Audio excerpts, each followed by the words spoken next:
Good morning, everyone. Here we are discussing General Science Biology 2021, a complete description of biology by Manohar Pandey. And today's our topic of discussion would be human health and disease. So let's start without any delay. Health. Health is the functional और metabolic efficiency of a living being. अब किसी भी जो living being की अगर हम बात कर रहे हैं तो लिविंग बीइंग के अंदर वो फंक्शनली कितना एक्टिव है एज वेल एज वो मेटाबॉलिकली कितना एफिशिएंट है. ठीक है, तो उसको हम मेजर करते हैं हेल्थ से. अगर उसकी efficiency, metabolic activity and functional efficiency बहुत ज़्यादा है then we will say this is a healthy person. लेकिन अगर हम हेल्थ की दूसरी डेफिनेशन देखते हैं तो health is a state of complete physical, mental and social wellbeing. ठीक है, हेल्थ क्या होनी चाहिए, हेल्थ को कैसे मेजर करते हैं, it is A complete physically भी वो वेलबींग होना चाहिए, मेंटली भी वेलबींग होना चाहिए, as well as social wellbeing होना चाहिए, राइट. और इसको हम ऐसा नहीं कह सकते कि किसी पर्सन को अगर डिजीज नहीं है तो हम ये नहीं कह सकते कि वो हेल्दी पर्सन है, राइट. मे बी उसको कुछ मेंटल प्रॉब्लम हो, ठीक है, सोशली वेलबींग नहीं हो वो, तो हम कहेंगे this is not the healthy guy. ठीक है, अब जो हेल्थ की हमने डेफिनेशन निकाली है कि यहाँ पर वो physically, mentally as well as social wellbeing होना चाहिए. ठीक है, in human it is the general condition of a person mind. यह जो होती है हेल्थ क्या है बेसिकली, ये एक पर्सन, किसी भी आदमी की general condition of mind, body and spirit को बताता है. ठीक है, और इसका अगर हम नॉर्मल मीनिंग की बात करें हेल्थ की, तो उसका मतलब हो गया to be free from illnesses, यानी कि वो फ्री होना चाहिए बीमारियों से एज वेल एज इंजरी से और पेन से. उसको पेन नहीं होना चाहिए, उसको इंजरीज नहीं होनी चाहिए एंड उसको इलनेसेस यानी बीमारियां नहीं होनी चाहिए. Then we can say that this person is a healthy person if he is free from all this. ठीक है, अगर वो इन चीजों से फ्री है, उसको बीमारियां नहीं है, इंजरीज नहीं है, पेन नहीं है, then we will say it's a healthy person. Now come to the disease. Disease की बात करेंगे. डिजीज क्या है basically, it is a condition of a body और its part in which functions are disturb. Basically जो disease होती है उसमें क्या होता है कि या तो बॉडी में कुछ डिस्टर्बेंस आ जाती है या फिर उसके पार्ट्स में, राइट, उसके पार्ट्स के जो फंक्शंस है वो डिस्टर्ब होने लगते हैं बिकॉज ऑफ द डिजीज. ठीक है, तो डिजीज क्या है बेसिकली, बीमारी यानी किसी चीज की कोई बीमारी हो जाना ह्यूमन बीइंग में. एंड द डिजीज में be broadly classified into two type, congenital and acquired. Congenital disease कौन सी होती हैं, जो हमें these are the genetical disorder, ये हमें अपने पूर्वजों से यानी कि हमारे जो पेरेंट से आती है, राइट, ये डिजीज. तो इसको हम कहते हैं कंजेनाइटल डिजीज और ये हमें बर्थ से ही प्रेजेंट होती है. दीज आर एनाटॉमिकल और physiological abnormality present from the birth. ठीक है, these are the inherited disorder, जो हमें अनुवांशिकता, जो कहते हैं ना कि अनुवांशिकी में हमें ये हमको ये डिसऑर्डर मिले हैं, ये प्रॉब्लम आई है. ठीक है, they may be caused by a single gene. अब देखो ये मैं कह रही हूँ जेनेटिकल डिसऑर्डर है ये. ठीक है, तो जेनेटिकल डिसऑर्डर का क्या मतलब है कि जीन में कोई प्रॉब्लम हुई है, जो हमारे पूर्वजों में कोई जीन में प्रॉब्लम हुई होगी वो हम में भी आती है. ठीक है, तो सिंगल जीन म्यूटेशन, इसमें क्या हो सकता है कि जो जीन होता है बेसिकली वो म्यूटेट हो जाता है. ठीक है, और म्यूटेट होने के बाद वो कई बीमारियों का कारण बनता है. फॉर एग्जांपल एल्केप्टोन्यूरिया इसका एग्जांपल है, फिनाइन कीटोयूरिया है, एल्बिनिज्म है, एंड सिकल सेल एनीमिया है, हेमोफीलिया है, एंड कलर ब्लाइंडनेस. तो these are the genetic disorder और कंजेनाइटल डिजीज, राइट. और एक होता है कारण कि क्रोमोसोमल एब्रेशन हो जाना, क्रोमोसोमल के अंदर क्रोमोसोम्स जो होते हैं हमारी बॉडी में उनमें प्रॉब्लम हो जाना, उनके अंदर ऑल्टरेशन हो जाना. एब्रेशन मीन्स उनमें डिस्टर्बेंस हो जाना, एब्रेशन हो जाना. ठीक है, for example down syndrome, Klinefelter syndrome and Turner syndrome. तो अगर हम सिंपल सी भाषा में पूछे कि डाउन सिंड्रोम होता क्या है बेसिकली, तो डाउन सिंड्रोम क्या है, एक जेनेटिक डिसऑर्डर है और कैसे होता है कि उसमें एबनॉर्मल सेल डिविजन्स हो जाती है, एक्स्ट्रा जेनेटिक मटेरियल आ जाता है क्रोमोसोम नंबर 21 पर. तो इसको हम समटाइम कहते हैं ट्राइसोमी 21. तो you should remember down syndrome is a trisomy 21, extra उसमें क्रोमोसोम आ जाता है क्रोमोसोम नंबर 21 पर, राइट. तो इसको कहेंगे डाउन सिंड्रोम. अब क्लाइनफेल्टर जो सिंड्रोम है उसमें क्या होता है कि जो मेल्स होते हैं उनका क्रोमोसोम होता है XY, राइट, लेकिन उसमें एक एक्स्ट्रा कॉपी आ जाती है X क्रोमोसोम की. ठीक है, तो उसमें XXY कंडीशन हो जाती है, तो उसको हम कहेंगे क्लाइनफेल्टर सिंड्रोम. तो उसमें क्या होता है कि रिड्यूस मसल मास, टेस्टोस्टेरोन का कम हो जाना. ठीक है, फेशियल एंड बॉडी हेयर कम हो जाना, ये सारे क्या है कि क्योंकि बिकॉज ऑफ एक्स क्रोमोसोम आ गया, ठीक है। तो क्लाइन फेल्टर सिंड्रोम का आपको याद रखना है एक्स एक्स वाई। वैसे नॉर्मली क्या होता है मेल का क्रोमोसोम एक्स वाई, ठीक है, लेकिन यहाँ पर एक एक्स्ट्रा एक्स आ जाता है, ठीक है। तो उसके जो कैरेक्टरिस्टिक फीचर्स हैं मेल के वो थोड़े से कम हो जाते हैं। And third one is a Turner syndrome. Turner syndrome में क्या होता है बेसिकली, जो फीमेल का होता है कैसे होता है डबल एक्स, ठीक है, एक्स एक्स उनका जो उनके सेक्स ऑर्गन्स होते हैं उनमें एक्स एक्स होता है, लेकिन यहाँ पर क्या हो जाता है only females are bond with only single X chromosome, ठीक है। तो इस कंडीशन को कहेंगे Turner syndrome, right. Environmental factor भी रिस्पॉन्सिबल होते हैं कई बार दिस डिजीज, कंजेनाइटल डिजीज के कारण। कंजेनाइटल जो डिजीज होती है that is also caused by the environmental factor. For example cleft palate and hare lip. जो पैलेट होती है, जो आपका लिप होता है ऊपर वाला जो लिप्स है उसके अंदर कट सा दिखता है, ठीक है, ऊपर से ये जो आपका लिप है ऊपर वाला ये ऊपर तक चला जाता है and then there is a cut, ठीक है। I will show you in the picture. This is the baby with cleft palate और हेयर लिप, ठीक है। तो यहाँ पर आप देखिए ऊपर वाले लिप्स पे थोड़ा कट जैसा लग रहा है और ये अंदर तक जाता है कट, ठीक है, इसको बोलते हैं cleft palate. This is the palate, right. Environmental factor, cleft palate and hair lip. Unlike the gene and chromosomal induced congenital defects, environmentally caused abnormality are not transmitted to the children.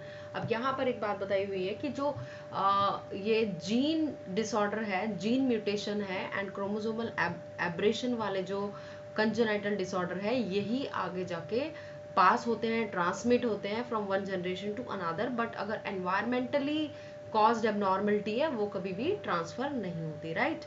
Now move on to the acquired disease. The disease develop after birth, ये हमें मिलती है, ठीक है, मिलती। Acquired means हम इन्हें हमें बाहर से मिलती है, ठीक है, not from the our generation, previous generation, right. तो ये एक्वायर्ड डिजीज हैं। These disease develop after the birth, ये बर्थ के बाद ही होती हैं। And they are further of two type, communicable and non communicable. Communicable क्या होता है, इन्फेक्शन होता है जैसे कि इजीली फैलता है। जो communicable that can easily B infect to another person. Infectious diseases are caused by the pathogenic microorganisms such as bacteria, virus, parasite or fungi. The disease can be spread directly or indirectly from one person to another person. Infectious diseases are also known as transmissible disease. अब देखिए communicable जो disease होती हैं basically that can easily spread, ठीक है, ऐसी disease जो easily spread हो जाती हैं और एज ए इन्फेक्शन की तरह स्प्रेड होती है, जैसे कि HIV होता है, ट्यूबरक्लोसिस होता है, मलेरिया है, नेग्लेक्टेड ट्रॉपिकल डिजीज हैं, वो सभी क्या है कम्युनिकेबल डिजीज होती है। और उनको फैलाने के लिए पैथोजेनिक बैक्टीरिया हो सकते हैं या वायरसेस हो सकते हैं या पैरासाइट हो सकती है या फंजाई हो सकती है, उनके थ्रू ये डिजीज फैलती है डायरेक्टली और indirectly from one person to another, एक पर्सन से दूसरे पर्सन में इजीली फैलती है।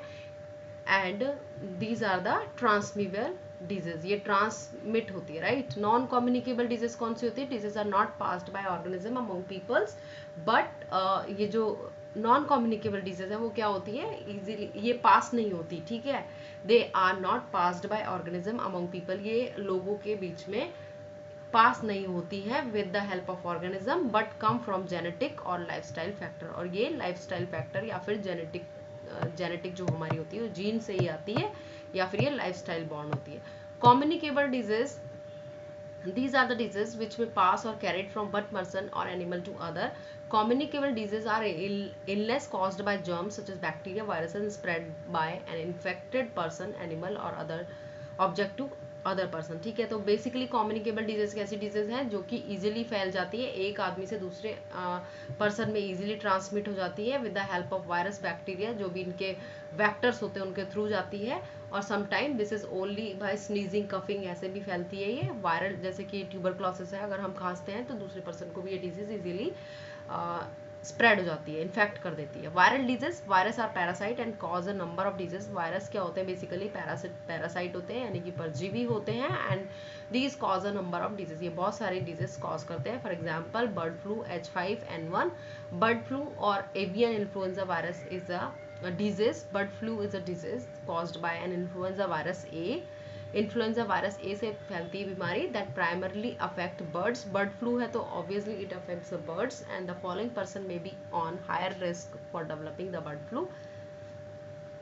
कौन से पर्सन ज़्यादा जिनको ये बर्ड फ्लू हो सकता है, कौन से ऐसे लोग हैं जो हायर रिस्क पे होते हैं? For example farmers and others who work with poultry, जो पोल्ट्री फार्म्स में काम करते हैं उनको ये उनको चांसेस होते हैं बर्ड फ्लू होने के। ट्रैवलर्स को हो सकते हैं विजिटिंग अफेक्टेड कंट्री, ट्रैवलर्स जो कि दूसरी ऐसी कंट्री में जा रहे हैं जहाँ पे ऑलरेडी बर्ड फ्लू फैला हुआ है, तो उन लोगों को भी ये हो सकता है। Those who have touched an infected birds, अगर किसी ने इन्फेक्टेड बर्ड को टच किया है तो उसको भी ये डिजीज हो सकती है। And those who eat raw और under cooked poultry meat eggs from infected birds, अगर किसी इन्फेक्टेड बर्ड्स के एग्स हैं या मीट है उससे रिलेटेड और उसको अगर खा लिया जाए रॉ या फिर अंडर कुक्ड, कम कुक किया हुआ, तो उसको भी ये डिजीज हो सकती है। सिम्टम क्या होते हैं इसके बेसिकली बर्ड फ्लू के? फीवर, कफ, सोर थ्रोट, मसल एक एंड आई इन्फेक्शन, कंजक्टिवाइटिस हो जाता है इसमें, फीवर हो जाता है, गले में थोड़ा दर्द सा रहता है, मसल सैक्स हो जाती है, ठीक है, मसल में दर्द रहने लगता है। ट्रीटमेंट क्या है? With the antiviral medication oseltamivir, Tamiflu, ये याद रखिए, ये एक मेडिसिन है जो बर्ड फ्लू में इफेक्टिव है, टेमीफ्लू और zanamivir, Relenza make the disease less severe, इस डिजीज को बहुत कम सीवियर बना देती है। Oseltamivir may also be prescribed for person who live in the same house as those diagnosed with the avian flu, उसको भी दी जाती है ये डिजीज एज ए प्रिकॉशनरी जिसके घर में किसी को ऑलरेडी बर्ड फ्लू हो रखा है, right. Now next is SARS, severe acute respiratory syndrome, इसकी फुल फॉर्म है severe acute respiratory syndrome, SARS जिसे बोलते हैं। It is a serious form of pneumonia, it is caused by the virus that was first identified in 2003. Infection with the SARS virus causes acute respiratory distress, severe breathing difficulty and sometimes death. ये बहुत ही infectious disease है, बहुत ज़्यादा। ये 2000 SARS जो सबसे पहले appear हुई थी 2002 में चाइना के अंदर अपीयर हुई थी, ठीक है, तो ये सबसे ज़्यादा मोस्ट मतलब फैटल डिजीज कह सकते हैं और कंटाजियस है ये, अगर इसका ट्रीटमेंट नहीं हो तो डेथ भी हो जाती है। और किससे फैलता है? सार्स रिलेटेड कोरोना वायरस या फिर सार्स वायरस से, right. Cough usually start 2 to 3 days after other symptoms like fever, headache and muscle ache. जो कफ होती है वो स्टार्ट होती है 2 से 3 दिन के बाद, जब फीवर सिम्टम्स होते हैं, फीवर आता है, हेडेक होता है, मसल एक होता है, नॉर्मल जैसे जो रीजन होता है वायरसेस के, मतलब वायरसेस के जो सिम्टम्स होते हैं वही सेम सिम्टम होते हैं इसमें भी, फीवर आना, हेडेक होना, right, and then muscle ache. Antibiotic to treat that cause pneumonia, antiviral medicine, high doses of steroid produce swelling in the lungs, oxygen breathing support और chest therapy दी जाती है इसके अंदर, राइट। इसके अंदर क्या होता है बेसिकली, जो बैक्टीरिया को ट्रीट करने वाली एंटीबॉडीज है, एंटीबायोटिक्स हैं, वही दी जाती है इसमें भी। जैसे जो न्यूमोनिया कॉज करते हैं वो बैक्टीरिया, उनको किल करने के लिए जो एंटीबायोटिक्स का यूज होता है, सेम वही एंटीबायोटिक भी इसमें दी जाती है। एंड एंटीवायरल मेडिसिन भी कुछ यूज की जाती हैं। स्टीरॉइड्स दिए जाते हैं so that the lung swelling can be reduce, lung की जो स्वेलिंग हो जाती है after the infection of SARS, तो उसको रिड्यूस करने के लिए स्टीरॉइड्स यूज किए जाते हैं। ऑक्सीजन ब्रीदिंग सपोर्ट, जैसे कि अभी कोरोना वायरस में मैकेनिकल वेंटिलेशन दी जाती है, ब्रीदिंग सपोर्ट दिया जाता है, ठीक है, उसी तरीके से इसमें सार्स में भी, बिकॉज लंग्स जो होते हैं वो बिल्कुल डैमेज हो जाते हैं, चेस्ट थेरेपी होती है इसमें, लंग्स को डैमेज करता है SARS virus, right. Now come to the hepatitis. Hepatitis is swelling and inflammation of the liver. इसमें हेपेटाइटिस में क्या होता है बेसिकली, ये लिवर को अफेक्ट करती है बीमारी और इसमें स्वेलिंग हो जाती है, बहुत ज़्यादा सूज जाते हैं लिवर के cells, and it is not a condition but it often use to refer a viral infection of the liver. ये लिवर का वायरल इन्फेक्शन है। Hepatitis can be caused by immune cell in the body attacking the liver and causing autoimmune hepatitis. जो hepatitis होता है basically दो तरह का होता है, एक तो ऑटो इम्यून हेपेटाइटिस बोलते हैं जिसको, उसमें क्या होता है कि जो इम्यून सेल्स होती हैं बॉडी की वही आपके लिवर पे अटैक करने लग जाती है, इसीलिए इसको कहते हैं ऑटो इम्यून डिसऑर्डर या ऑटो इम्यून हेपेटाइटिस, ठीक है। और कई बार ये होती है हेपेटाइटिस ABC वायरस से, ठीक है, और कभी कभी ये बैक्टीरिया और पैरासाइट से भी हो सकती है। Liver damage from alcohol, poisonous mushroom, other poisons, और दूसरी चीज भी इसके कारण है हेपेटाइटिस के, अल्कोहल है इसका कारण, पॉइजनस मशरूम अगर खा लिया जाए या अदर पॉइजन्स ले लिए जाए तो लिवर में हेपेटाइटिस के चांसेस बढ़ जाते हैं। Medication such as an overdose of acetaminophen can cause harm or death also। अच्छा, ओवरडोज ऑफ दिस, देखिए यहाँ पर ये दवाई का नाम है एसिटामिनोफेन। ये क्या करती है कि ये डेथ भी कॉज कर सकती है। अगर इस तरह की दवाई ली जाए या उनकी ओवरडोज हो जाती है तो डेथ भी हो जाती है, राइट। सिम्टम्स हैं एब्डोमिनल पेन और distension, breast development in male, dark urine and pale और clay coloured stool, fatigue, general itching, fever, usually low grade jaundice, बहुत येलो कलर की आईज हो जाना, ठीक है, पूरा शरीर येलो हो जाना, loss of appetite, nausea, vomiting, weight loss etcetera इसके सिम्टम्स है। Now come to the ads.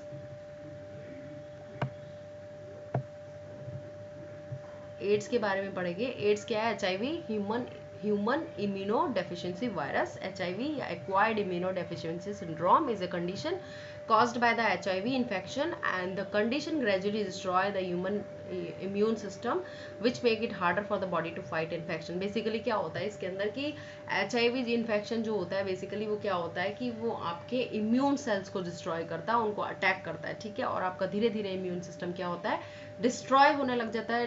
Gradually उसका जो एफिशिएंसी काम करने की है वो खत्म होने लगती है और उसके बाद जब इम्यून सिस्टम ही आपका वीक हो जाएगा तो आप दूसरे जो इन्फेक्शंस होते हैं वो इजीली आपको पकड़ लेते हैं और इससे बहुत बॉडी वीक हो जाती है, right. Transmission, HIV can be spread by following through sexual contact से फैलता है। एग्जाम्पल है ओरल, वजाइनल और एनल सेक्स, इनसे फैलता है, ठीक है। Through blood transfusion, accidental needle stick और नीडल शेयरिंग, अगर नीडल शेयरिंग हो, ये एक्सीडेंटल नीडल अगर आपको चुभ जाए कोई, ठीक है, जिसमें ऑलरेडी एचआईवी वायरस लगा हो, या ब्लड ट्रांसफ्यूजन जो ऑलरेडी ह्यूमन है किसी और उसका ब्लड किसी की बॉडी में डाल दिया जाए जो कि ऑलरेडी एचआईवी पॉजिटिव है, तो दूसरे को भी एचआईवी इन्फेक्शन होने के पूरे चांस नहीं रहते, 100% हो जाता है, right. Now from mother to child, अगर अब माँ को एचआईवी है और प्रेग्नेंट है तो उसके बेबी को भी HIV, a pregnant woman can transfer virus to her foetus through their shared blood circulation और a nursing mother can pass it to her baby through breast milk, ठीक है। तो बेबी को जिसकी मदर को एचआईवी है और उसके बेबी है पेट में तो उसको भी इजीली ब्लड सर्कुलेशन के थ्रू एचआईवी पास हो जाता है और ब्रेस्ट मिल्क से भी ये ट्रांसफर हो जाता है, right. Now test for AIDS, AIDS के जो टेस्ट हैं वो है enzyme linked immunosorbent, assay exam में पूछा जाता है कई बार, एंजाइम लिंक्ड इम्यूनोसॉर्बेंट, राइट, इसकी फुल फॉर्म है एंजाइम लिंक्ड इम्यूनोसॉर्बेंट ऐसे, या एंजाइम इम्यूनो ऐसे भी बोलते हैं इसको। एलिजा इसको शॉर्ट फॉर्म में बोला जाता है, ELISA is a test for AIDS. Radio immuno precipitation assay, और indirect fluorescent antibody assay. RIP and IFA is the also test for the AIDS. Polymerase chain reaction से भी पता लगाया जाता है एड्स के बारे में। वेस्टर्न ब्लॉट कन्फर्मेटरी टेस्ट, ये भी वेस्टर्न ब्लॉटिंग एक टेक्निक है जिसके थ्रू भी एचआईवी का पता लगा जाता है, right. Now non communicable disease की बात करेंगे। There are various kind of non communicable disease which affect the health of human being. कुछ ऐसी नॉन कम्युनिकेबल डिजीज हैं जो कि ह्यूमन हेल्थ को अफेक्ट करती है। Some of the common non communicable disease are the, देखिए ये जो डिजीज है नॉन कम्युनिकेबल है, ऐसा नहीं है कि आपके पास कोई बैठा है और आपको टच कर रहा है और जिसको डायबिटीज है तो आपको भी डायबिटीज हो जाएगा, ऐसा बिल्कुल नहीं है। तो ये these are the non communicable disease, ये फैलती नहीं है। Disease diabetes is a long term condition caused by the too much glucose in the blood.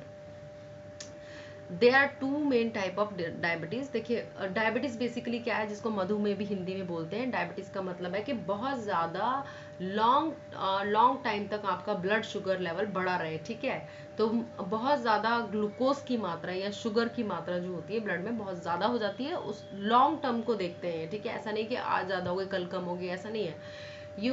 अगर वो लॉन्ग टर्म मतलब बहुत टाइम से ऐसा चला आ रहा है कि too much glucose level in the blood, then there is a condition of diabetes. ये कंडीशन है डायबिटीज की, बहुत ज्यादा ब्लड ग्लूकोज लेवल बढ़ जाना, ठीक है। इसके दो प्रकार है। Type 1 diabetes occur when the body doesn't produce enough insulin to function properly और the body cell don't react to insulin, this is known as insulin resistance. अब देखिए यहाँ पर जो इंसुलिन जो हार्मोन है बेसिकली जो पैनक्रियाटिक सेल रिलीज करती हैं, लैंगरहैंस, हमने पिछली क्लास में पढ़ा था आइलेट्स ऑफ लैंगरहैंस। तो बेसिकली वो सेल्स बीटा सेल्स जो होती हैं आपकी बॉडी में वो इंसुलिन का क्या करती है, सिक्रीट करती है। और इंसुलिन बेसिकली क्या करता है, ब्लड शुगर लेवल को कंट्रोल करता है, कम करता है, ठीक है। लेकिन अगर बाय चांस ऐसा हो कि अगर आपकी जो पैनक्रियाटिक सेल है वो इनफ अमाउंट में इंसुलिन का सिक्रेशन नहीं कर रही है, तो व्हाट हैपन, आपका ब्लड शुगर लेवल बढ़ जाएगा। या फिर अगर the body cell don't react to insulin, अगर बॉडी सेल ही रिएक्ट नहीं कर रही है इंसुलिन के लिए, तो भी ब्लड शुगर लेवल बढ़ जाएगा। This is known as insulin resistant, ठीक है। इंसुलिन रेजिस्टेंस की कंडीशन बोलते हैं इसको, जब blood cell don't react to insulin, ठीक है। Type 2 diabetes is far more common than type 1 diabetes, which occur when the body doesn't produce any insulin at all. इसमें क्या होता है कि इसमें आपकी बॉडी बिल्कुल भी इंसुलिन प्रोड्यूस नहीं करेगी, ठीक है। इसको बोलते हैं डायबिटीज टाइप 2। इसके अंदर डायबिटीज टाइप 2 में क्या होता है कि बॉडी आपकी इंसुलिन प्रोड्यूस कर ही नहीं रही है, बिल्कुल भी नहीं होता उसमें प्रोडक्शन, ठीक है। तो क्या होगा, ब्लड शुगर लेवल क्या होगा, बहुत ज़्यादा बढ़ जाएगा। सिम्टम्स की बात करेंगे, common to both type of diabetes include, दोनों के सिम्टम्स बताए हुए इसमें कि feeling very thirsty, urinating frequently particularly at night, feeling very tired, weight loss and loss of muscle bulk. इसमें क्या होता है, वेट लॉस होने लगता है, मसल बल्क खत्म होने लगता है, वेरी टायर्ड फील करता है, ठीक है, एंड यूरिनेटिंग बहुत ज्यादा, toilet in the night time, ठीक है। नाउ कम टू द, तो यहाँ हम अभी कैंसर की बात अभी करते हैं, लेकिन हमें यहाँ पर समझना है कि जो इंसुलिन होता है बेसिकली उसका काम क्या है, ठीक है।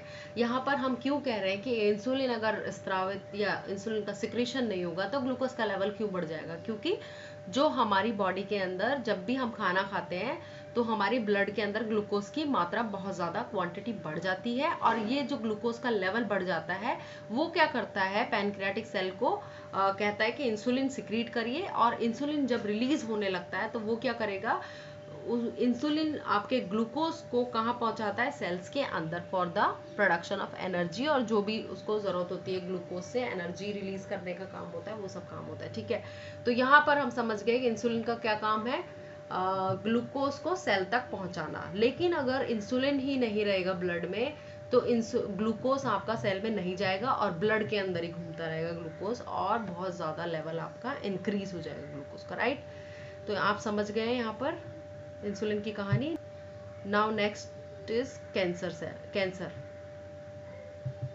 कैंसर क्या है basically, it is uncontrolled growth of abnormal cells in the body. बहुत ज्यादा मात्रा में जब ग्रोथ होने लगती है, कहते हैं कि बिल्कुल उसका कोई कंट्रोल ही नहीं रहता, तो आपकी सेल्स बहुत ज्यादा बढ़ जाती हैं बॉडी में, एक मास बढ़ जाता है, तो उसको हम कहेंगे कैंसर हो जाना, ठीक है।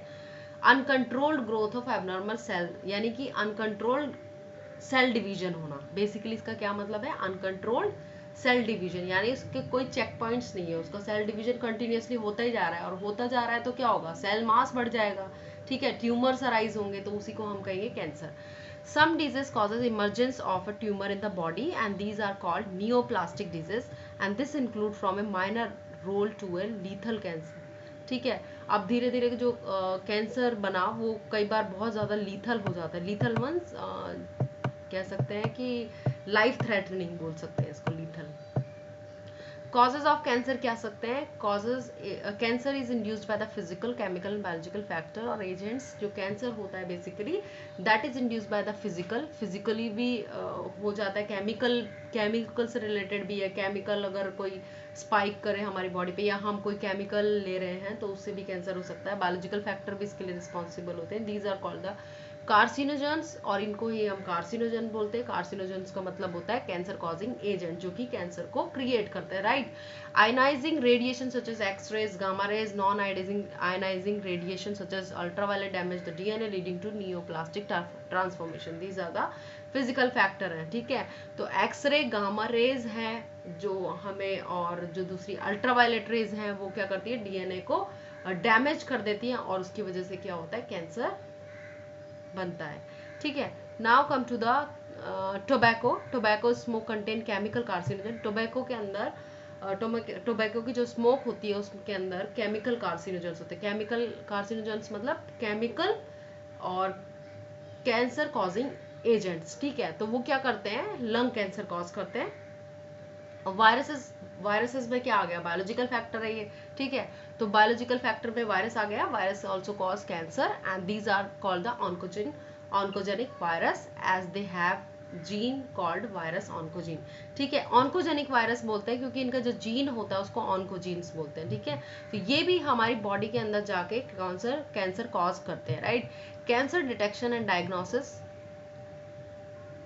ल्यूकेमिया और blood cancer can be detected based on the biopsy and histopathological studies of the tissues and blood and bone marrow test for increase cell count. तो सबसे इजी जो तरीका होता है ल्यूकेमिया या ब्लड कैंसर का, उसमें क्या होता है, डब्ल्यूबीसी का अमाउंट बढ़ जाता है। तो ब्लड टेस्ट करते हैं, कंप्लीट सेल काउंट जो होता है CBC, complete blood cell count जो होता है सीबीसी जिसको बोलते हैं, वो टेस्ट किया जाता है और उसके थ्रू आपके जो ब्लड में डब्ल्यूबीसी का लेवल चेक किया जाता है। If it is increase then you can say it's a leukaemia. एक रेंज होती है उसकी भी, राइट।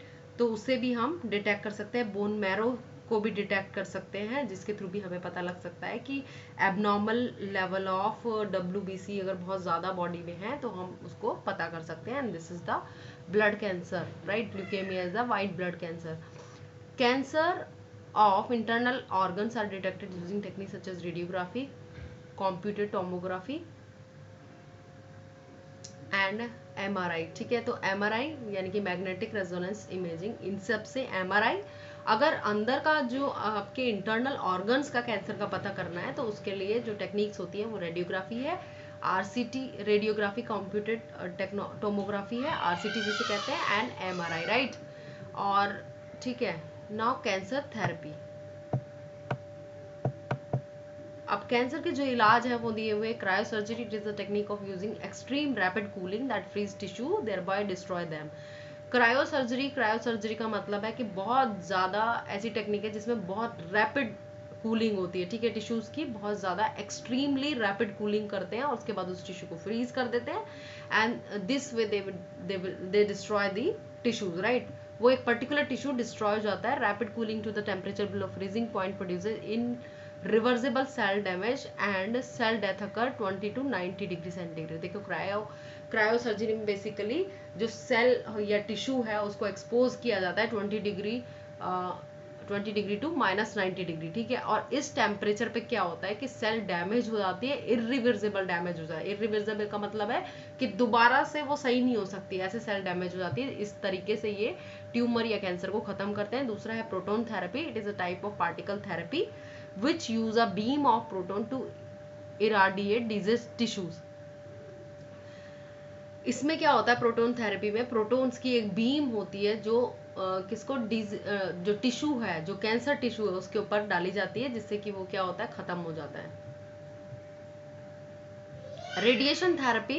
रेडिएशन थेरेपी में क्या होता है, radiation is a cancer treatment, it is a goal to kill the cancer cell and shrink tumour. इसमें क्या होता है, रेडिएशन दी जाती है और उस रेडिएशन के थ्रू ही कैंसर सेल को श्रिंक किया जाता है और उसको किल किया जाता है। Stem cell transplantation, stem cell transplant can be an effective treatment for people with certain form of cancer such as leukaemia and lymphoma. तो बेसिकली जो स्टेम सेल ट्रांसप्लांट होती है वो क्या है कि उनके लिए अच्छा ट्रीटमेंट है जिनको ल्यूकेमिया और लिम्फोमा कैंसर है, राइट। स्टेम सेल ट्रांसप्लांटेशन के अंदर बोन मैरो डायरेक्टली ट्रांसप्लांट किया जाता है। उसमें क्या होता है, patient receive healthy stem cells to replace damage stem cells. जो डैमेज हुई स्टेम सेल्स होती है उनको रिप्लेस कर देता है स्टेम सेल ट्रांसप्लांटेशन के थ्रू, और वहां पर नए बोन मैरो ट्रांसप्लांट हो जाते हैं, नई स्टेम सेल्स आ जाती है, राइट। तो इसके लिए जो ये ट्रांसप्लांटेशन थेरेपी वो किसके लिए यूजफुल है, leukaemia as well as lymphomas के लिए। Now next is peripheral blood stem cell transplantation. It is also called peripheral stem cell support. This procedure restores stem cell that has been destroyed by high doses of chemotherapy.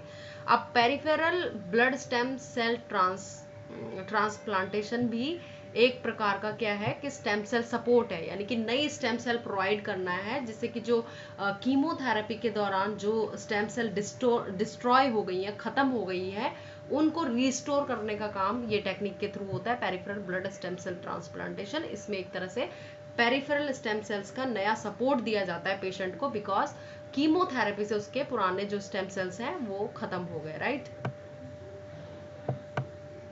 Now heart disease. Some heart diseases are as follows: angina pectoris. Angina pectoris क्या है? Basically it is a type of chest pain. बहुत ज़्यादा chest में pain arise होता है because of reduced blood flow to the heart. Blood का जो flow होता है वो हार्ट में बहुत कम हो जाता है, इसकी वजह से चेस्ट में पेन होता है। Human with angina experience pain in the centre of the chest. The chest can feel constricted and tight. जो चेस्ट होता है वो बहुत ज़्यादा संकुचित सा, जैसे बहुत ज़्यादा कॉन्स्ट्रिक्ट हो गया या टाइट फील करता है। But the pain can also be oppressive as if something is crushing your chest. ऐसा होता है कि जैसे कोई चेस्ट के ऊपर हम कोई क्रश कर रहा हो, इस टाइप का पेन होता है कि चेस्ट को हमें चेस्ट के ऊपर कुछ चीज़ से वार किया हो और क्रश कर रहा हो उस चेस्ट को, ठीक है। तो pain start in the centre of the chest behind the breast bone. Sternum के पीछे की तरफ स्टार्ट होता है और on the left side of the front of the chest. Because जो हार्ट होता है बेसिकली वो आपका लेफ्ट में होता है, इसीलिए लेफ्ट साइड में पेन उठता है। It can spread out to the other part of your body like your arms and stomach. और ये जो चेस्ट पेन स्टार्ट होता है वो लेफ्ट साइड से शुरू होने के बाद, चेस्ट के लेफ्ट साइड से शुरू होने के बाद पूरे हाथ और आपके स्टमक में फैल जाता है। अब इसका रीजन मैंने बता दिया, because of the less blood flow into the heart muscle. जब बहुत कम ब्लड फ्लो होने लगता है हार्ट की तरफ, तब ये चेस्ट पेन अराइज होता है। इस कंडीशन को हम कहते हैं angina pectoris. Now next is myocardial infarction. जो मायोकार्डियल इन्फार्क्शन जो ये बताया हुआ है वो बेसिकली क्या है? It is a type of heart attack. ये कब आता है? जब ब्लड क्लॉट ब्लॉक कर देता है आपके ब्लड फ्लो को हार्ट की तरफ, ठीक है। तो यहाँ पर इस कंडीशन में आपको हार्ट अटैक आता है या फिर मायोकार्डियल इन्फार्क्शन जिसे कहते हैं। It is commonly known as heart attack, result from the eruption of blood supply to the part of the heart causing heart cell to die. देखिए यहाँ पर क्या हो गया, बेसिकली जो ब्लड क्लॉट बन जाता है, ठीक है, और ब्लड क्लॉट बनने के बाद ब्लड सप्लाई जो होती है हार्ट की तरफ वो कम हो जाती है, and this causes the heart cell to die, और उसकी वजह से क्या होता है? हार्ट अटैक आता है, right. This is the most commonly due to the occlusion blockage of the coronary artery. अच्छा देखिए यहाँ पर भी बताया हुआ है, मैंने भी बोला था कि ब्लड क्लॉट बन जाता है, लेकिन यहाँ पे कह रहे हैं कौन सी? कोरोनरी आर्टरी में ब्लॉकेज होने की वजह से क्या होता है कि ये एथ्रोस्क्लेरोसिस। देखिए यहाँ पर ब्लॉकेज हो गया atherosclerotic plaque which is an unstable collection of lipid. Cholesterol जब इकट्ठा हो जाता है कोरोनरी आर्टरी में तो वहां पर एक प्लाक जैसी चीज बन जाती है, वो हार्ड हो जाती है, रास्ता उसका जो होता है वो ब्लॉक हो जाता है और उसकी वजह से वहां पर क्लॉटिंग होने लगती है, ठीक है। तो यहाँ collection of a lipid and white blood cell specially macrophages in the wall of artery. देखिए तो ये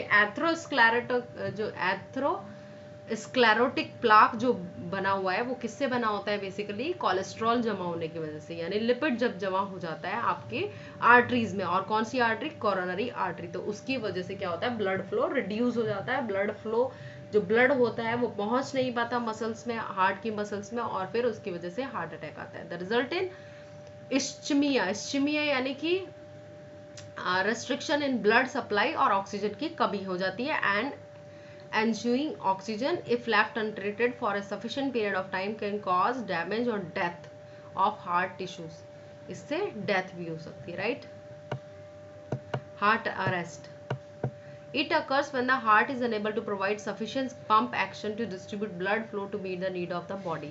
अब ये कब होता है हार्ट अरेस्ट? जब जो हार्ट की जो मसल्स होती है वो प्रॉपरली सफिशिएंट तरीके से पंपिंग एक्शन नहीं कर सकती हैं, पंप नहीं कर पाती हैं ब्लड को, और ब्लड फ्लो हमारी बॉडी में नहीं हो पाता, उसकी वजह से हार्ट अरेस्ट होता है। That can cause a number of symptom including shortness of breathe, lag swelling and exercise intolerance. ये सब चीजें होने लगती है हमें। ब्रीथ ऐसा लगता है छोटी ब्रीथ हो रही है, शॉर्टनेस ऑफ द ब्रीथ हो रही है, लेग में स्वेलिंग होने लगती है, एंड एक्सरसाइज नहीं होती है।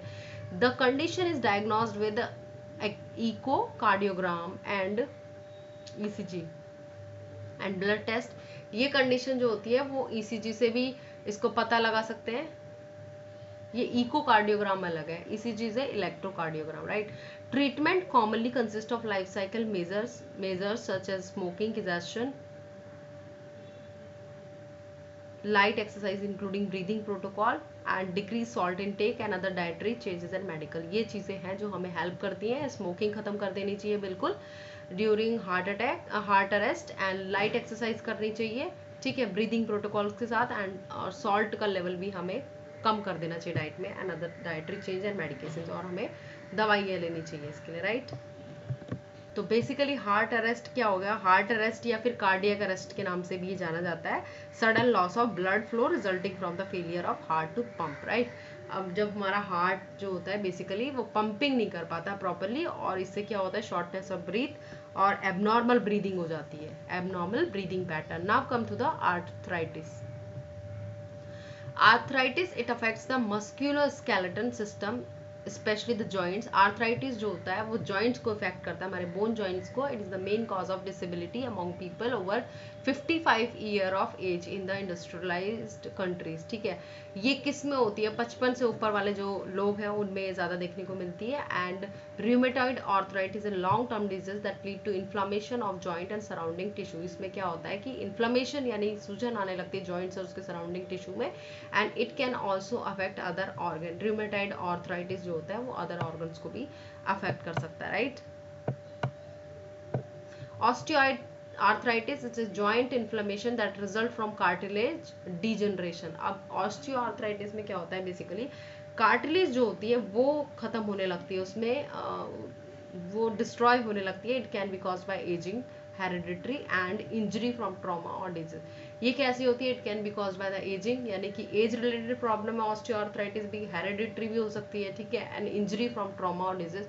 कोई इंजरी हुई है या फिर डिजीज हुई है उससे भी ये होती है बीमारी। And the most common system of osteoarthritis the pen in the affected joints after repetitive use, ठीक है। जॉइंट्स में होता है, मेन पेन होने लगता है जॉइंट्स के अंदर, राइट।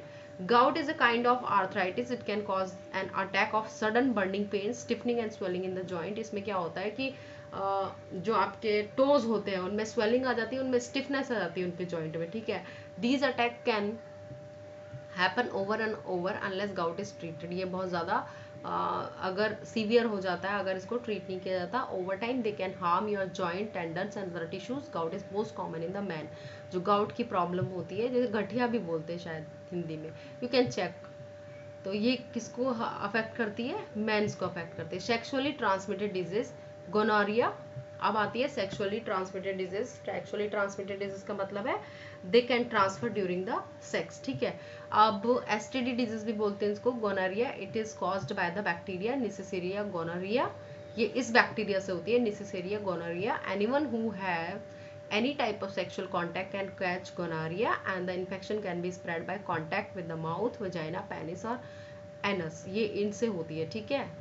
कैसे फैलती है, अगर इन्फेक्शन हो किसी को तो अगर माउथ, वेजाइनल और पेनिस से और एनस से फैलने वाली बीमारी है, तो बेसिकली क्या है, सेक्सुअल ट्रांसमिटेड डिजीज है। Syphilis it is a sexually transmitted infection caused by the spirochete bacterium Treponema pallidum. Treponema pallidum से होता है, ये इस बैक्टीरिया से होता है, ठीक है। Sorry, it is not a bacteria, it's a spirochete bacterium, right, it's a bacteria. So the primary route of transmission is through sexual contact. Sexual contact से होता है पहले तो सिफिलिस, और दूसरा it may be also be transmitted from mother to foetus during pregnancy और at birth resulting in congenital syphilis, ठीक है। तो ये मदर से बेबी को भी ट्रांसफर हो सकती है ड्यूरिंग बर्थ और pregnancy.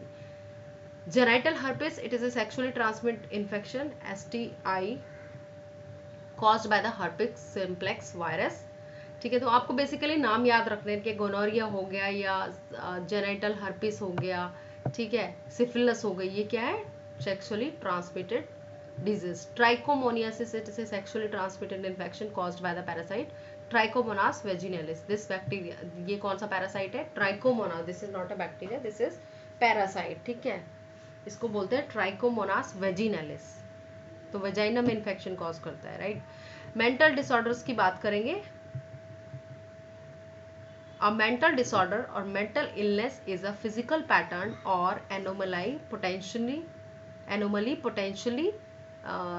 reflected in a behavior that is generally associated with distress or disability and which is not considered part of normal development of a person culture, and this may be associated with a particular region or function of a brain or rest of the nervous system, often in a social context.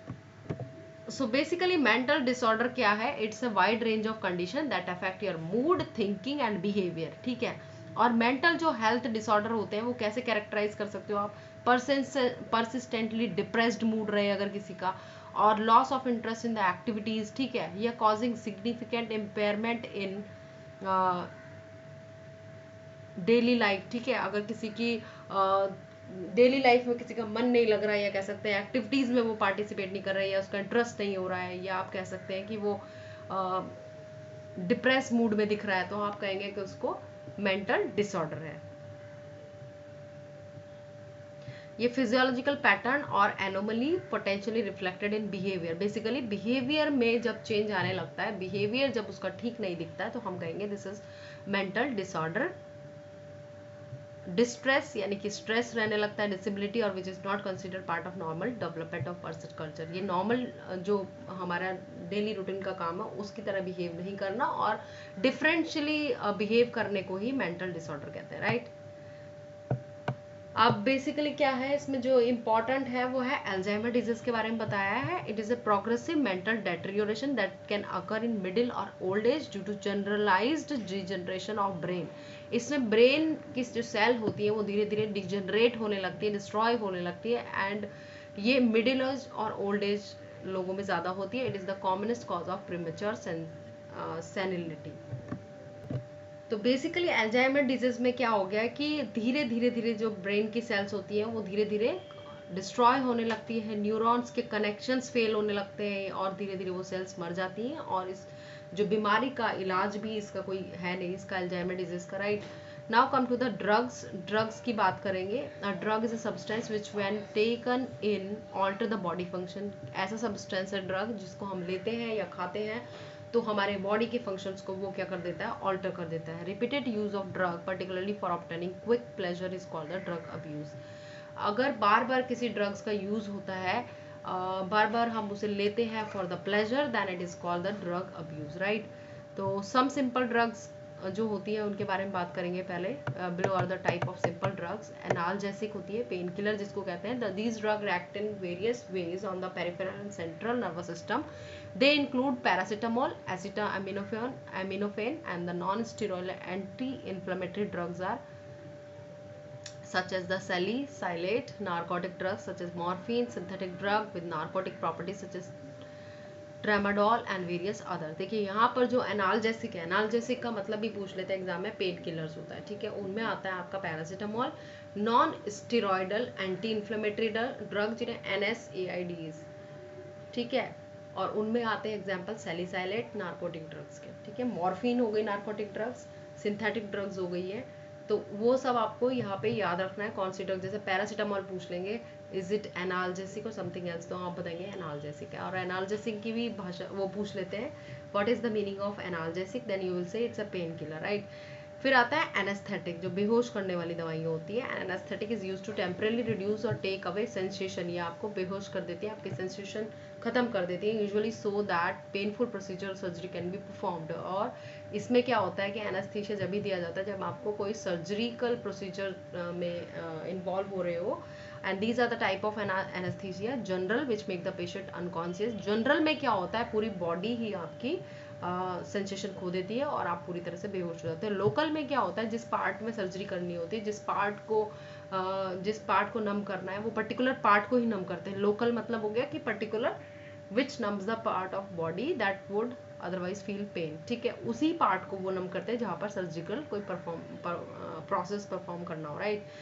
Antibiotics की बात करेंगे। Bactericidal antibiotics basically क्या होता है, जो bacteria को मार देता है, ठीक है। दीज आर पावरफुल मेडिकेशंस और medicine that fight bacterial infection, जो कि ये ऐसी medicine, antibiotics are those type of medicine that kills the bacteria, right. तो बैक्टीरियल इन्फेक्शन को क्लीन करने के लिए कौन सी एंटीबायोटिक दी जाती है। When use properly antibiotic can save lives. They either kill bacteria और स्टॉप देम फॉर रिप्रोड्यूसिंग, या तो वो बैक्टीरिया को किल कर देगी या फिर उसके रिप्रोडक्शन को हैम्पर कर देती है, right. Now come to the antihistamines. These are the medications that can be used to relieve severe itching and helps in breaking histamine cycle. ये ऐसी ड्रग्स होती हैं जो कि आपकी बॉडी में अगर सीवियर इचिंग या फिर एलर्जी होती है तब ये ड्रग्स दी जाती हैं। Antihistamine it leads to thickening and weeping of the skin and generally make the eczema worse and more like to become infected because scratching breaks the skin, ठीक है। तो ये बेसिकली जब बहुत ज़्यादा ईचिंग होने लगती है, एक्जिमा की कंडीशंस होती है, उस टाइम पे एंटी हिस्टामाइन दी जाती है so that they can break the histamine cycle. It mean breaking histamine cycle का मतलब है कि इट ब्रेक्स हिस्टामाइन साइकिल, यानी हिस्टामाइन जो प्रोडक्शन हो रही है दैट कॉज एलर्जिक रिएक्शंस, उन सबको ये खत्म कर देता है। Anti histamine it block the process of production of histamine, right. तो उसमें क्या होता है कि जैसे अगर आपको किसी बी ने काटा है, हनी बी ने काटा है, या स्टिंग कुछ भी कोई इंसेक्ट ने काटा है, तो वहाँ पर आपको ईचिंग होने लगती है क्योंकि वहाँ पर हिस्टामाइन रिलीज होने लगता है। लेकिन जब आप एंटी हिस्टामाइन ले लेते हो तो with in half an hour it will work and ये आपको ईचिंग से, मतलब सारे जो ईचिंग वाले सिम्टम है वो खत्म कर देती है, right. Now come to the tranquilliser. Basically जो ट्रैंकुलाइजर्स होते हैं वो ऐसी ड्रग्स होती है, मेडिकल ड्रग्स होती हैं, जब आप उनको लेते हो तो आपकी टेंशन और एंजाइटी बिल्कुल खत्म हो जाती है। It's a drug that induce tranquillity in individual. The minor tranquilliser induce a feeling of calm and relaxation. ये आपको प्लेजर प्रोवाइड करता है और कामनेस प्रोवाइड करता है, ठीक है, और आपकी टेंशन और एंजाइटी बिल्कुल खत्म हो जाती है इससे। डिपेंडिंग ऑन द मेडिकेशन और doses this can range from feeling of mild euphoria to state of drowsiness, confusion and lightheadedness, right.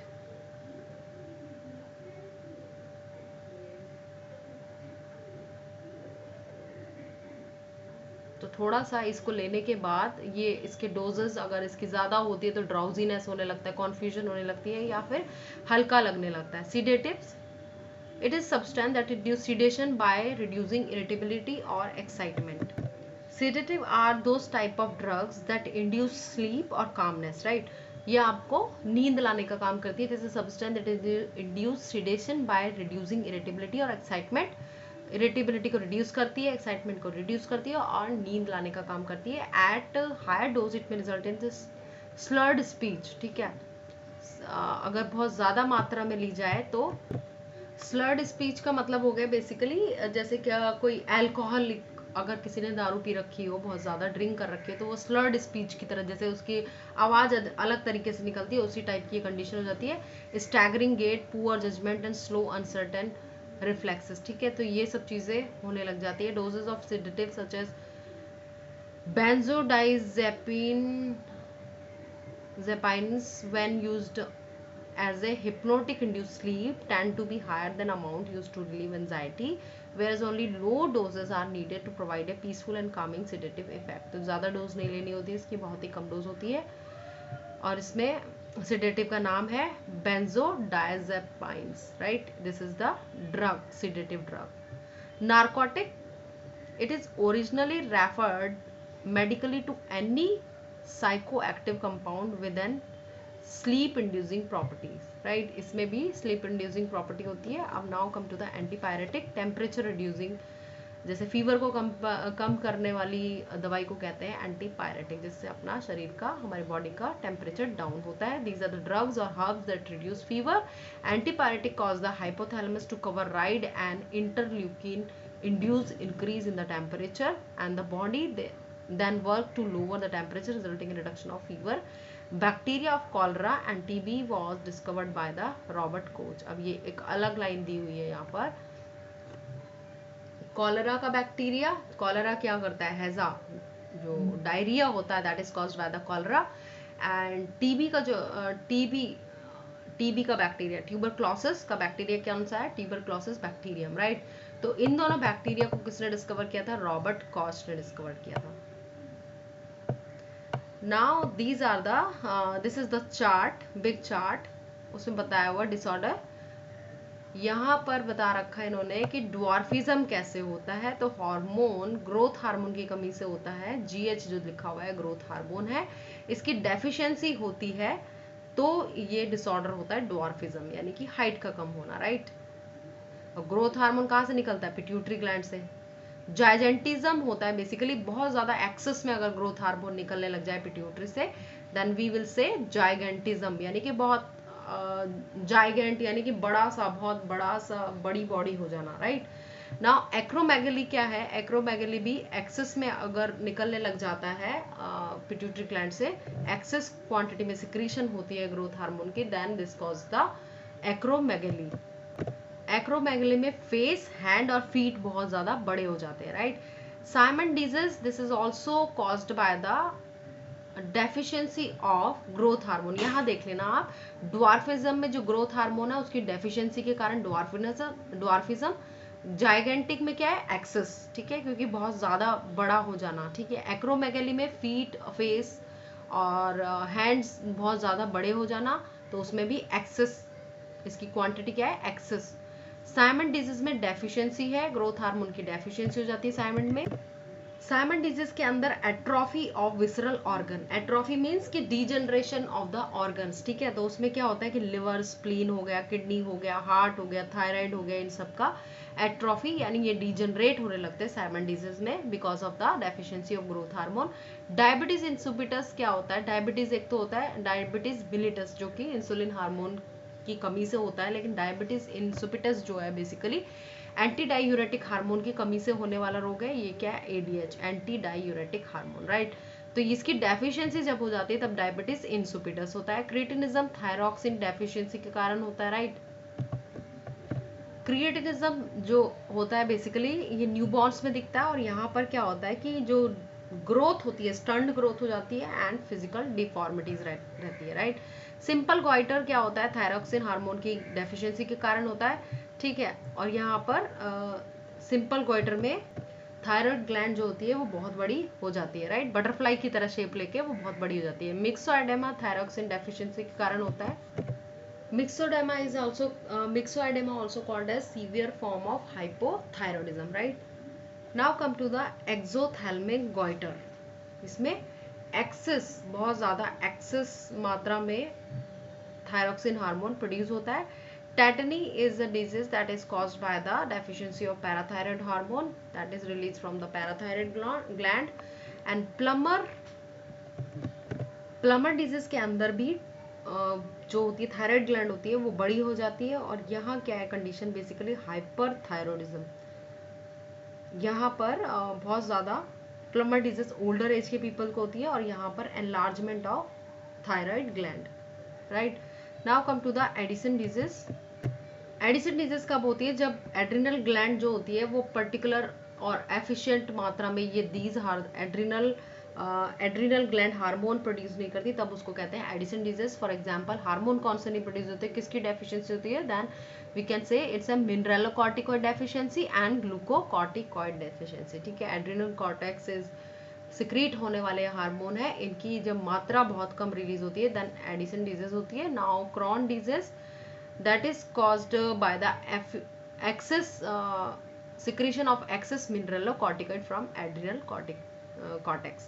जो एड्रिनल ग्लैंड है, देखिए एड्रिनल ग्लैंड से 3 हार्मोन रिलीज होते हैं, एक होता है मिनरलोकॉर्टिकॉइड, एक होता है कॉर्टिकोस्टेरॉइड, एक होता है ग्लूकोकॉर्टिकॉइड, ठीक है, glucocorticoid.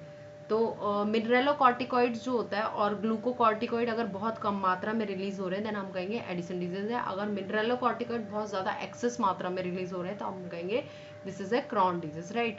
Causing disease, that is the amount of corticosteroid is increased, है ना, और ये कहाँ से रिलीज होता है, एड्रिनल कॉर्टिकॉइड से। तो आपको बेसिकली यहाँ पे नाम याद रखने हैं, जैसे ड्वार्फिज्म है, जाइगेंटिज्म है, एक्रोमेगेली है, साइमन डिजीज है, these are related with the growth hormone, ठीक है। और जो ग्रोथ हार्मोन होता है कहाँ से रिलीज होता है ये आपको याद रखना है, पिट्यूटरी ग्लैंड से होता है। यहाँ आपको डेफिशिएंसी, एक्सेस, कौन सा हार्मोन ज्यादा मात्रा में निकल रहा है या कम मात्रा में निकल रहा है, तो आपको ये याद रखना है। एंड थायरॉक्सिन जो हार्मोन है जो थायराइड ग्लैंड से निकल रहे हैं उनकी वजह से देखिए प्लमर डिजीज हो रही है, मिक्सोएडेमा हो, सिंपल गोइटर, एक्सोथैल्मिक गोइटर, क्रिएटिनिज्म, ये सारी डिजीज किसकी वजह से होती है, थायराइड ग्लैंड की वजह से और थायरॉक्सिन हार्मोन की वजह से। और यहाँ पर एड्रिनल कॉर्टेक्स से रिलेटेड यानी एड्रिनल ग्लैंड से रिलेटेड कौन सी डिजीज है, तो आप बताएंगे एडिसन डिजीज है, क्रॉन डिजीज है, कशिंग डिजीज है, right. Now come to the another disease, tuberculosis की बात करेंगे। ट्यूबरक्लोसिस किसकी वजह से होता है, माइकोबैक्टीरियम ट्यूबरक्लोसिस, राइट। ये एक बैक्टीरिया का नाम है, ये आपको याद रखना है, एग्जाम में पूछा जाता है। अफेक्टेड ऑर्गन कौन सा है, तो लंग्स बताएंगे, लंग्स को ये टारगेट करता है डायरेक्टली। एंड इसके सिम्टम है रिपीटेड कफिंग और हाई फीवर, बहुत ज्यादा फीवर आने लगता है। डिप्थीरिया में क्या होता है, Corynebacterium diphtheriae is a bacteria that affect the respiratory tract of the human being, ये डायरेक्टली आपके रेस्पिरेटरी ट्रैक्ट को अफेक्ट करता है। और difficulty in respiration mainly child of age 2 to 5, ये मोस्टली किन एज ग्रुप में होता है, तो 2 से 5 साल के बच्चों में ज्यादा पाया जाता है। वूफिंग कफ और pertussis, this is caused by the bacillus pertussis, और ये भी रेस्पिरेटरी सिस्टम को अफेक्ट करता है। इसके कारण भी कफिंग होती है। देखिए जहां पर रेस्पिरेटरी सिस्टम है वहां देखिए लंग्स में अगर प्रॉब्लम है तो कफिंग हो रहा है बार बार, हाई फीवर है। रेस्पिरेशन में भी रेस्पिरेटरी ट्रैक्ट को अफेक्ट करता है। अगर diphtheria bacteria, colony bacteria diphtheria, तो आपको कफिंग होने लगती है। और वूफिंग कफ और pertussis is also caused of coughing, ठीक है। और यहाँ आपको मेन पैथोजेंस के नाम याद रखने हैं। Cholera is caused by the vibrio cholerae, और ये कहाँ किसको अफेक्ट करता है, इंटेस्टाइन को अफेक्ट करता है। यहाँ पे क्या होता है, डायरिया होने लग जाता है, राइट, वोमिटिंग होती है, डायरिया होता है और क्रैम्प्स होती है। लेप्रोसी और हैंसन डिजीज माइकोबैक्टीरियम लेप्री के कारण होता है, and this cause the chronic infection of skin and nerves. यहाँ क्या हो गया कि स्किन को अफेक्ट करता है लेप्रोसी, ठीक है। लेप्रोसी में स्किन अफेक्ट होती है, ulcer, nodules, scaly, scabs, the infected part of the body become senseless. और टेटनस की बात करेंगे, टेटनस को लॉक जॉ डिजीज भी बोलते हैं क्योंकि इसमें जबड़ा जाम हो जाता है। कोलोस्ट्रीडियम टेटनाई नाम का बैक्टीरिया है जो कि सेंट्रल नर्वस सिस्टम को अफेक्ट करता है, ठीक है। Painful contraction of neck, jaw muscles followed by paralysis of thoracic muscles, तो यहाँ पर पैरालिसिस हो जाता है थोरैकिक मसल्स में, ठीक है। और नेक और जॉ की मसल्स काम करना मतलब उनका जाम होने लगती है। न्यूमोनिया की बात करेंगे तो डिप्लोकोकस न्यूमोनियाई नाम का बैक्टीरिया जो होता है वो बेसिकली लंग को अफेक्ट करता है, और इसमें सडन चिल, बहुत ठंड लगने लगती है, चेस्ट पेन होता है, cough, high fever. Typhoid Salmonella typhi की वजह से होता है, ये अफेक्ट करता है इंटेस्टाइन को। High fever, diarrhoea and headache में इसके हेडेक होने लगता है। Anthrax, bacillus anthracis skin and intestine को अफेक्ट करता है। प्लाग जो होता है, प्लेग बल्बोनिक प्लेग होता है, एक न्यूमोनिक प्लेग होता है, दो होते हैं। तो एक ये जो बल्बोनिक है वो पेस्ट्रियोला और यर्सिनिया पेस्ट्रिस से होता है, ठीक है। ब्लड डिजीज है ये, plague, high fever, weakness and haemorrhage with turn back, haemorrhage होने लगता है इसमें, ठीक है, ब्लड निकलने लगता है। एंड सेप्टिसेमिक प्लेग भी होता है, ये भी this is also caused by yersinia pestis. Pneumonia जो होता है वो न्यूमोनिया प्लेग जो होता है वो बेसिकली लंग को इन्फेक्ट करता है। हैमरेज ऑफ ब्रोंकाई, लंग से खून आने लगता है। सेप्टिसेमिक प्लेग जो होता है वो भी वो एनीमिया कॉज करता है, फीवर कॉज करता है, chill leading to death within 2 days, ठीक है, बहुत ही डेंजरस है। Gonorrhoea sexual disease, neisseria gonorrhoeae ऊपर पढ़ा था हमने, यूरिनरी ट्रैक्ट को इफेक्ट करता है, and swelling in urinary tract, STD है ये, sexual transmitted disease. Next is measles rubella disease. Rubella disease जो होती है और मीजल डिजीज जिसे कहते हैं बच्चों में ज्यादा होती है, and that is spread by the virus rubella virus. The disease spread through the air by respiratory droplet produced by the coughing or sneezing. Basically coughing और sneezing से फैलती है। On affected part है whole body, loss of appetite, reddish eruption on the body, right? Chicken pox है varicella virus की वजह से होता है, ठीक है, और होल बॉडी अफेक्ट होती है। High fever, reddish eruption on the body पे रेड जो दाने होने लग जाते हैं, right. Smallpox excuse me is caused by the variola virus, whole body affect होती है इसमें, light fever, eruption of blood on body, ठीक है। यहाँ पर भी चकते से होने लग जाते हैं। पोलियो और poliomyelitis, this is caused by the polio virus. Throat, backbone and nerve affect होती है इसमें। Fever, backbone and intestinal wall cells are destroy, it leads to paralysis, paralysis भी इसकी वजह से हो जाता है। कहाँ पर, पैरों में होता है ये, ठीक है। नर्व्स जो होती है बेसिकली वो पैरालाइज हो जाती है। इन्फ्लुएंजा और फ्लू वायरस, इन्फ्लुएंजा वायरस की वजह से होता है। इन्फ्लुएंजा होल बॉडी इफेक्ट होती है। Inflammation of upper respiratory tract, nose, throat and eyes. Basically जो रेस्पिरेटरी ट्रैक्ट होता है उसमें नोज, थ्रोट और आईज को और अपर रेस्पिरेटरी ट्रैक्ट को अफेक्ट करती है बेसिकली इन्फ्लुएंजा वायरस। रेबीज की बात करेंगे, rabies is also called as hydrophobia, क्योंकि इसमें पेशेंट को वाटर से डर लगने लगता है, that's why it is called as a hydrophobia. RNA virus called rabies virus, ठीक है, वायरस रेबीज वायरस की वजह से होता है। और रेबीज वायरस कैसा है, आरएनए वायरस, ठीक है। नर्वस सिस्टम को अफेक्ट करेगा। Encephalitis, fever of water, high fever, headache, spasm of throat and chest leading to death, ये इसके सिम्टम्स हैं। हेपेटाइटिस जो होता है basically hepatitis A and B की वजह से होता है। हेपेटाइटिस बी ए वायरस और बी वायरस की वजह से होता है hepatitis A, hepatitis B, right. Jaundice जिसे कहते हैं लिवर को अफेक्ट करता है, लॉस ऑफ हेपेटाइट, भूख नहीं लगना, nausea, whitish stool and jaundice. ये वट जो हेपेटाइटिस ए है that is not fatal, but hepatitis B is fatal, right. Dengue fever that is caused by the dengue virus, जिसको आरएनए कंटेनिंग वायरस भी बोलते हैं। Dengue virus is RNA virus. Whole body particularly head, eyes and joint affect करता है। High fever, back एक होता है, इसमें हेडेक होता है, retro orbital pain behind the eyeball के पीछे पेन होने लगता है इसमें। AIDS acquired immunodeficiency syndrome that is caused by the human immunodeficiency virus, यानी कि एचआईवी वायरस से होता है। डब्ल्यूबीसी को अफेक्ट करता है, व्हाइट ब्लड सेल्स को अफेक्ट करता है और इम्यून सिस्टम को डिस्ट्रॉय करने का काम करता है। हर्पिस की बात करेंगे, herpes virus that infect the skin and swelling of the skin. और हर्पिस कैसे होता है? Because of this virus, herpes virus. Ebola virus disease, Ebola virus filovirus whole body को अफेक्ट करता है। फेटल हेमरेजिक फीवर, ठीक है, बुखार आता है इसमें, लिवर किडनी डिसफंक्शन होने लगती है, वोमिटिंग, हेडेक होता है। स्वाइन इन्फ्लुएंजा की बात करेंगे तो H1N1 फ्लू वायरस है, स्वाइन फ्लू जिसे कहते हैं, ठीक है, होल बॉडी को अफेक्ट करता है, मसल्स को बेसिकली, और headache, tiredness, sore throat, vomiting, breathing problem etcetera. Now come to the another disease. Pyorrhoea किस लिए होता है? पायरिया गम्स में होता है, एंटोमीबिया जिंजीवेलिस की वजह से होता है। वेक्टर नन, इसमें वेक्टर कोई भी नहीं है। Infection by lip kissing, infection एक आदमी से दूसरे इंसान में पहुंच जाता है by kissing. And bleeding of gums, gums में प्रॉब्लम, गम्स में ब्लीडिंग होने लगती है, गम्स में स्वेलिंग होने लगती है because of this Entamoeba gingivalis. African trypanosomiasis, Trypanosoma gambiense से होता है और इसका जो वेक्टर है वो फैलाता है, इसको कौन फैलाता है? सेट्सेफ्लाई से Glossina palpalis. Blood and nervous tissues को अफेक्ट करता है। Man feel sleepy, may cause death, और इसमें डेथ भी हो सकती है अफ्रीकन ट्रिपनोसोमियासिस में।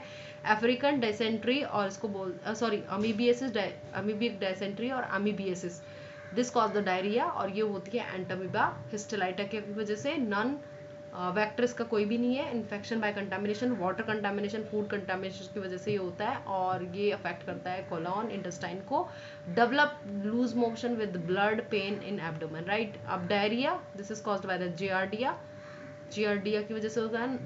वेक्टर्स में कोई भी नहीं है। इन्फेक्शन बाय कंटामिनेशन, वही पानी की वजह से होता है। कंटेमिनेटेड वाटर अगर पी लिया जाए या कंटेमिनेटेड फूड की वजह से होता है diarrhoea. Digestive system cause loose motions, vomiting हो जाती है। काला जार और डमडम फीवर भी बोलते हैं इसको, that is cause by the Leishmania donovani and this vector is sand fly, यानी कि ये इसको फैलाने का काम करती है सैंड फ्लाई, ठीक है। और यहाँ पर जो सिम्टम है वो है spleen and liver enlargement, high fever development, right. अब है फिलेरिया एलिफेंटाइटिस, इसमें पैर बड़ा हो जाता है, right. Swelling of leg, Wuchereria bancrofti की वजह से होता है और इसका जो वेक्टर है वो है Culex mosquito. Swelling of leg, testis, अंदर बॉडी पार्ट, राइट। इसमें जिसको हाथी पांव भी बोलते हैं इसको, फिलेरिया और एलिफेंटाइटिस को। Malaria that is caused by the Plasmodium species and that is spread by the vector female Anopheles mosquito. और periodical attack of high fever, इसमें पीरियोडिकली हाई फीवर आता है। Pain in joints accompanied by chill, सर्दी लगती है। Heavy पर respiration and false pulse, इसके अंदर पसीने आने लगते हैं, ठीक है। Fishes like catfish, Gambusia and aquatic birds eat mosquito larvae. जो मॉस्किटो के लार्वे होते हैं या हम कह सकते हैं वेक्टर्स को कंट्रोल कैसे किया जा सकता है, तो because of this fishes like catfish, या तो कैटफिश हो गई या गैम्बूजिया। और एक्वेटिक बर्ड, जो बर्ड्स होती हैं जो पानी में रहने वाली बर्ड्स हैं, वो भी मॉस्किटो के लार्वा को खाकर इन बीमारियों से बचा सकती है, right. Quinone is a product of cinchona tree, is administered for malaria. Malaria के लिए कौन सी दवाई होती है? तो क्विनोन होती है ना। और वो कहाँ से मिलती है? सिंकोना प्लांट से, सिंकोना ट्री से। Now come to the other disease, asthma और एस्परजिलोसिस। ये एस्परजिलस फ्यूमिगेटस, ये फंजाई है जो कॉज करती है asthma and obstruction in the functioning of the lung. Lung की फंक्शनिंग में ऑब्स्ट्रक्शन कर देती है, यानी कि लंग्स को काम करने से, मीन्स लंग्स को ऑब्स्ट्रक्ट कर देती है, उसके पाथवे को ऑब्स्ट्रक्ट कर देती है और इस तरीके से उसकी फंक्शनिंग हैम्पर हो जाती है, राइट। एथलीट फूड्स, टीनिया पैडिस के कारण होती है। स्किन डिजीज है क्रैकिंग ऑफ फीट, इसमें फीट में क्रैकिंग होने लगती है। स्कैबिस जो होता है वो एक्रियस स्केबिस से होता है, एकरस स्केबिस से। Skin itching and white spot on the skin, skin के ऊपर वाइट वाइट धब्बे और ईचिंग दिखाई देने लगती है। एंड रिंग वर्म जो होता है basically that is the disease that is caused by the pathogen Trichophyton verrucosum, round red spot on the skin. ये बेसिकली स्किन की डिजीज है, राइट। और ये फर्स्ट अस्थमा जो बेसिकली वो है लंग्स को डैमेज करती है, और ये पैथोजन इसमें जो है फंजाई है, यानी कि सारे फंजाई है। Tinea capitis that cause the hair fall और मेक द पीपल बाल्ड। ठीक है, तो बाल्डनेस कैसे होती है यहाँ आपको सिर्फ याद रखना है। बाल्डनेस किसकी वजह से हो रहा है, टीनिया कैप्टिस। रिंग वर्म किसकी वजह से होता है, ट्राइकोफाइटोन वेरिकोसम। स्कैबीज किसकी वजह से होता है, एक्यूरस स्केबाई। एथलीट फीट किसकी वजह से हो रहा है, एथलीट फूट टीनिया पैडिस की वजह से। और अस्थमा एस्परजिलोसिस किसकी वजह से हो रहा है, एस्परजिलस फ्यूमिगेटस से। Now these are the test. Ames test carcinogenicity, Widal test for typhoid. यहाँ पर आपको टेस्ट के नाम दिए हुए हैं जो उससे रिलेटेड डिजीज के लिए जो टेस्ट होते हैं, जैसे कि हमें पता है टाइफॉइड से रिलेटेड टेस्ट कौन सा है, विडाल टेस्ट है। ठीक है, ऐसे ही अमीज टेस्ट होता है वो कैंसर कॉजिंग सेल्स को डिटेक्ट करने के लिए, या कैंसर अगर हो रहा है तो उसको डिटेक्ट करने के लिए अमीज टेस्ट होता है। Carcinogenicity. Dick test scarlet fever. Mantoux test के बारे में आता है। Mantoux test is done to analyse tuberculosis, यानी टीबी को डिटेक्ट किससे करते हैं, मॉन्टेक टेस्ट से करते हैं। रोज वॉलर टेस्ट किससे होता है, रूमेटॉइड आर्थराइड को डिटेक्ट करने के लिए। एंड वॉसरमैन टेस्ट होता है सिफिलिस के लिए। विडाल टेस्ट टाइफॉइड के लिए। वेसन स्टेन टेस्ट प्लेग के लिए। एंड टॉर्निक्वेट टेस्ट होता है डेंगू फीवर के लिए। एलिजा होता है एड्स के लिए, right. So you have to remember these test. Now यहाँ पर एनिमल्स हैं जो ये वायरस दिए हुए जो अफेक्ट करते हैं एनिमल्स को। वेरियोला वेरा वायरस जो होता है काउ को अफेक्ट करता है। स्मॉल पॉक्स डिजीज कॉज करता है। एंड बफेलो को Poxviridae Orthopox that causes the smallpox. Cow को ब्लू टोंग वायरस जो ब्लू टोंग डिजीज कॉज करता है। एंड हर्पिस वायरस कॉज करता है herpes in cow. And street rabies virus cause करता है डॉग को रेबीज, राइट। तो ये आपको याद रखने हैं थोड़े से वायरस के नाम और एनिमल। वैक्सीनेशन की बात करेंगे। It is the process of artificial introduction of a germ और the germ substance called antigen. ये जो वैक्सीनेशन होता है जिसको टीकाकरण बोला जाता है, बेसिकली क्या है कि हम उसमें जर्म को ही हमारी बॉडी के अंदर ट्रांसफर किया जाता है। और वो जर्म कैसा होता है, वो या तो डेड होता है या फिर इनएक्टिव होता है, राइट। तो it is the process of artificial introduction of a germ और the germ substance called antigen into the body for developing resistant to a particular disease. हमारी बॉडी को रेजिस्टेंट बनाने के लिए हमारे इम्यून सिस्टम को स्ट्रांग बनाने के लिए वैक्सीनाइजेशन किया जाता है। और वैक्सीन में बेसिकली क्या होता है, या तो जर्म होता है या जर्म से रिलेटेड सब्सटेंस होता है, इनएक्टिव या डेड फॉर्म में होता है, और उसी को हम कहते हैं antigen, right. The material introduced in the body is called the vaccine, उसी को हम कहते हैं vaccine. A vaccine is a dead और वीकेंड माइक्रोब। देखिए यहाँ पर लिखा हुआ है डेड, या तो वो किल्ड होता है या वीकेंड यानी कि कमजोर होता है, इनएक्टिव फॉर्म में होता है। They are unable to produce disease as they are less in number but they stimulate the body to produce antibodies. अब हमारी बॉडी के अंदर उसी के अगेंस्ट हमें एंटीबॉडीज प्रोड्यूस करनी है, तो हम उसी वायरस को इंट्रोड्यूस कराएंगे but in the dead form. Now WHO in 1974 officially launched a global vaccination program to protect children from 6 fatal diseases: diphtheria, pertussis, tetanus, polio, TB and measles. It was launched in India in 1985. ठीक है, तो 1974 में WHO ने एक programme launch किया global vaccinisation का, जिसके अंदर उन्होंने 6 डिजीज से जो लड़ने वाली बीमारियां हैं, 6 डिजीज से प्रोटेक्शन के लिए वैक्सीनेशन का प्रोग्राम बनाया। और वो डिजीज थी diphtheria, pertussis, tetanus, polio, TB and measles. और इंडिया में वो प्रोग्राम लॉन्च हुआ 1985 में। BCG बैसिलस कालमेटिग्यूरेन बहुत ज्यादा पूछा जाता है। Vaccine is given to protect against TB, tuberculosis के लिए कौन सा होता है, BCG bacillus Calmette Guerin. Diphtheria DPT diphtheria, pertussis and tetanus के लिए दिए जाने वाला vaccine is given to the babies within first 6 week of their birth. ये BCG जो होता है विद इन 24 या 2 डेज के विद इन दिया जाता है BCG बर्थ के तुरंत बाद दिए जाने वाला वैक्सीन है। अब यहाँ पर वैक्सीनेशन चार्ट एक दिया हुआ है जिसमें बता रखा है कि बर्थ टू 12 मंथ तक के लिए कौन कौन से वैक्सीन है। DPT triple vaccine against diphtheria, whopping cup, pertussis जिसे कहते हैं, एंड टेटनस के लिए डीपीटी होता है, बर्थ टू 12 मंथ के बीच में दिया जाता है। Polio and BCG, right. 3 dose दी जाती है commonly oral at interval of 4 to 6 week, 3 doses at interval of 4 to 6 week, intradermal and 1 injection. ये जस्ट आफ्टर द बर्थ होता है बीसीजी और इंट्राडर्मल होता है, राइट। और एक ही डोज होती है इसकी। 9 to 15 मंथ पे मीजल वैक्सीन एमएमआर दिया जाता है, 1 dose measles mumps rubella virus की एमएमआर, राइट। फिर 8 to 12 मंथ में DPT booster dose, then polio booster dose, cholera vaccine की 1 dose every year before summer. 5 to 6 year पे DT booster dose, diphtheria and tetanus की booster dose होती है। Then TAB vaccine against Salmonella typhi and Salmonella paratyphi and Salmonella paratyphi, और typhoid paratyphoid vaccine, DT की dose and टीएबी की dose, right. 2 dose at interval of 1 to 2 month. 10 साल में tetanus, TAB, typhoid booster dose, then 16 year में tetanus and TAB booster dose.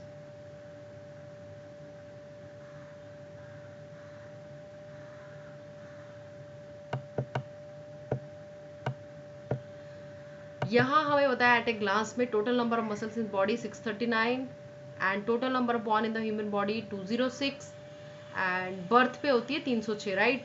Largest organ of human body is skin, number of the cell in body 75 trillion, longest bone है femur, smallest bone है ear ossicle that is also known as tips, right, जो कि internal middle ear में होती है। Weight of brain है 1424 ग्राम, blood volume होता है 6.8 लीटर, नॉर्मल बीपी है 120/80 mmHg, HB content in the body 500 to 700 gram, blood platelets 2 lakhs to 4 lakh per cubic mm, right. Universal donor जो होता है basically ORH negative, universal donor की बात करेंगे ORH negative, and universal blood recipient कौन सा हो गया AB, राइट, यानी सभी से ब्लड ले सकता है universal blood recipient, and universal donor सभी को ब्लड दे सकता है। Blood clotting time 2 to 5 minute, normal body temperature 98.4 degree Fahrenheit और 37 डिग्री, ब्रीदिंग रेट है 16 to 20 मिनट्स, 16 to 20 पर मिनट। डेंटल फॉर्मूला एडल्ट में 2123/2123 यानी कि 32 टीथ, और चाइल्ड में है 2120 is equal to 20 milk teeth. ये 2 है जो इंसीजर है, 1 कैनाइन है, 2 प्रीमोलर है एंड 3 क्या है, मोलार्स है। तो चाइल्ड में जो होता है basically molar absent. Largest endocrine gland है thyroid, and largest muscle in the body is a gluteus maximus, buttock muscles होती हैं। Greatest general power in liver यानी कि रीजनरेशन पावर, यानी कि दोबारा से अगर लिवर के सेल्स अगर डिस्ट्रॉय हो जाती है तो वो वापस से रीजनरेट हो जाती है। तो लिवर में सबसे ज्यादा पावर होती है रीजनरेशन की, रीग्रोथ की, राइट। मेनोपॉज एज है 40 to 50 years. Minimum regeneration power in brain cell जो होती है वो बहुत कम, उनके अंदर रीग्रोथ वाली पावर होती है, रीजनरेट नहीं होती है एक बार वो डिस्ट्रॉय हो जाए तो। Minimum distance for proper vision is 25 centimetre, pulse rate 72 per minute, normal sperm count 200 to 350 million per ejaculations, and erythrocyte sedimentation rate है 4 to 10 minute per hour. Thinnest skin conjunctiva, right, जो membrane हमारी eyelid के अंदर जो होती है उसको बोलते हैं हम conjunctiva. Now there is a human genetic disorder, ये हमने पहले भी पढ़ा था, डाउन सिंड्रोम बेसिकली। ओके, तो these are the human genetic disorder and then genetics. So I am stopping my video here and we will discuss genetical disease, genetic disorder and genetic in our next video. Thank you very much.